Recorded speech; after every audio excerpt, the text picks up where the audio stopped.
Good morning everyone. Today we will discuss a new chapter number 11 of your English Delight book, that is the Zelkova tree.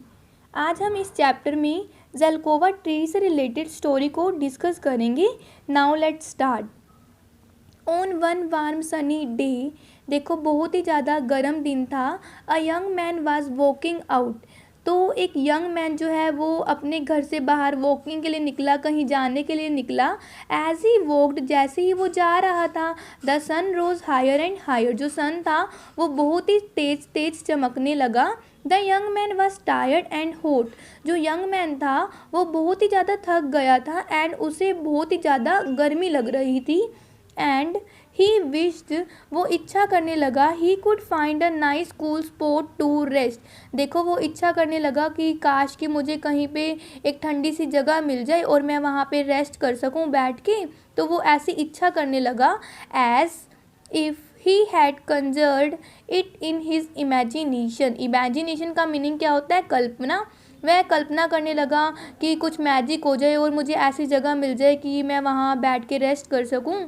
He suddenly came upon that very spot, और वो अचानक से उसे वो जगह मिल भी गई और वो वहाँ पे पहुँच जाता है, उसे वो जगह मिल जाती है. मतलब कि a patch of grass was shaded by a tall zelkova tree.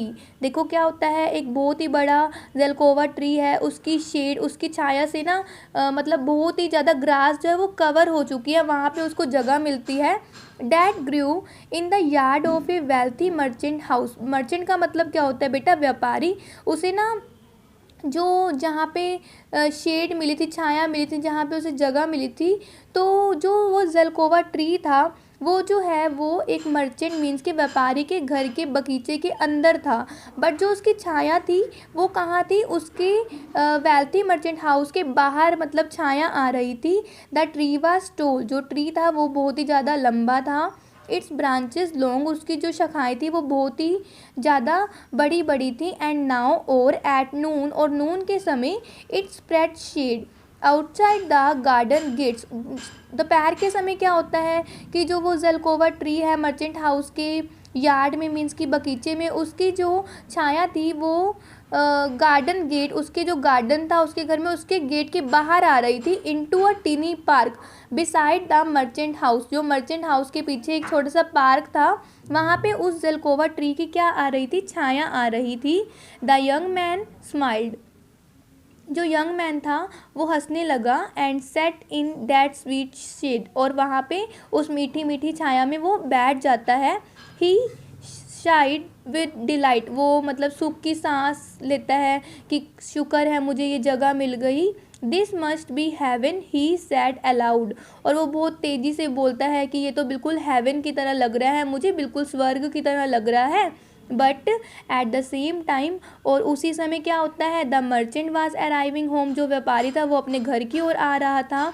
When he saw the young man sitting there in the shade of his ज़ेल्कोवा tree, देखो जब वो व्यापारी जो आता है वो देखता है कि ये जो आदमी है वो मेरी ज़ेल्कोवा ट्री की छाया के नीचे बैठा हुआ है. ही स्टॉप बिफोर हिम, वो उसके पास आके रुक जाता है.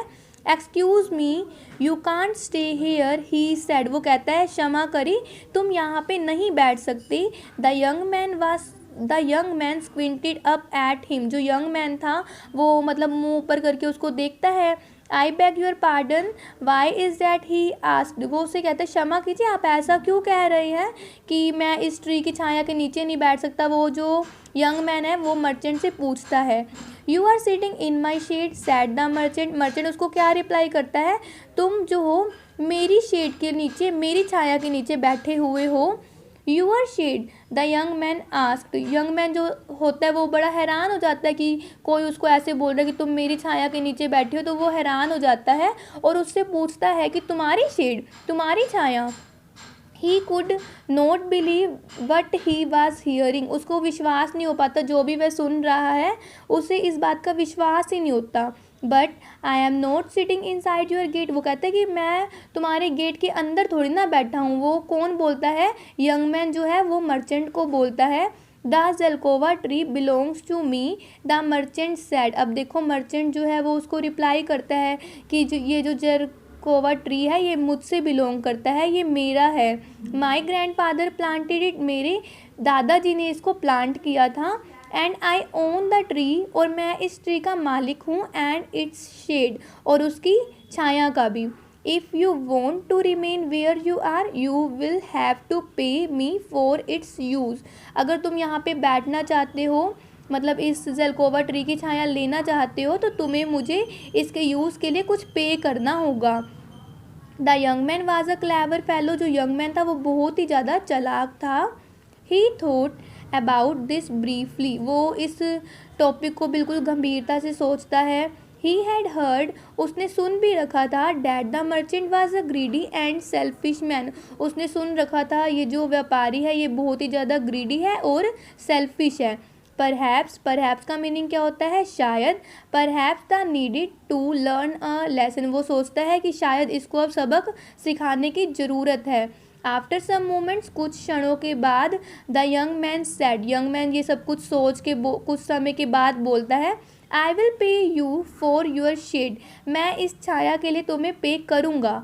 But you will have to sign a contract, मगर तुम्हें क्या करना होगा? एक कॉन्ट्रैक्ट पे साइन करना होगा। कॉन्ट्रैक्ट का मीनिंग क्या होता है? एग्रीमेंट, मीन्स कि समझौता, हम समझौता करेंगे, रिटर्न में तुम्हें साइन करना होगा। That explains I have purchased the use of your shade, और तुम्हें इसमें पूरा एक्सप्लेन करना होगा कि मैं कभी भी तुम्हारी इस छाया को यूज़ कर सकता हूँ, क्योंकि मैं तुम्हें इसके लिए पैसे दे रहा हूँ और तुम्हारी छाया को तुमसे ख़रीद रहा हूँ। द मर्चेंट स्माइल, जो मर्चेंट है वो हंसने लग जाता है ये सब कुछ सोच के कि ये जो यंग मैन है ये मुझे पैसे देने के लिए रेडी हो गया, तो वो खुश हो जाता है और स्माइल करने लगता है।